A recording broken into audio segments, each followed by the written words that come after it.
Assalamu alaikum wa rahmatullahi wa barakatuh. Welcome back to Real Talk Muslim podcast. This is your brother Umar here. Today's topic can be summed up in one famous line. Mard ko dard nahi hota. Men don't feel pain. Really?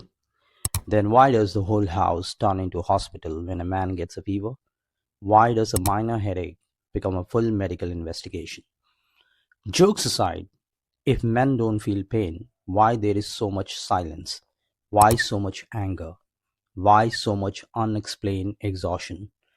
The truth is this: men do feel pain, they are just not taught how to express it.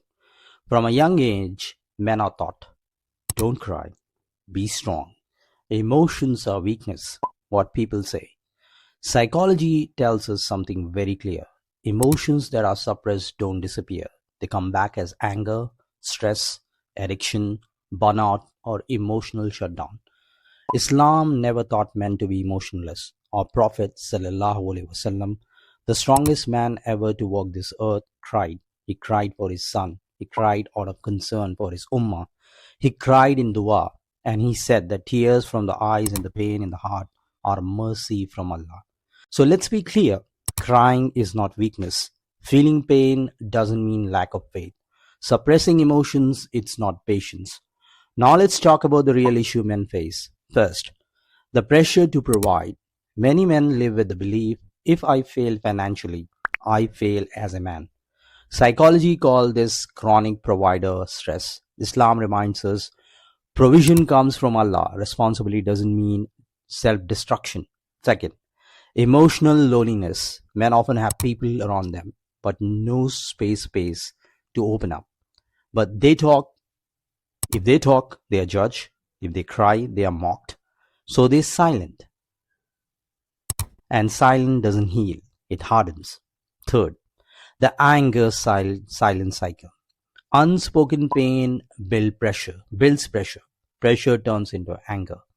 Anger creates guilt. Guilt pushes men into deeper silence.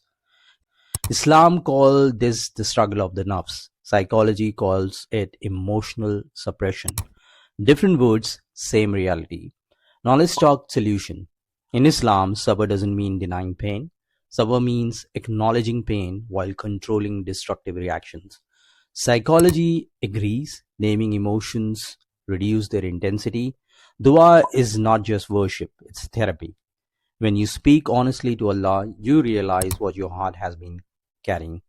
Men also need brotherhood, real brotherhood, not competition, not ego, but safe spaces where weakness is not weaponized. Psychology confirms this. Men with emotional support live longer, healthier lives.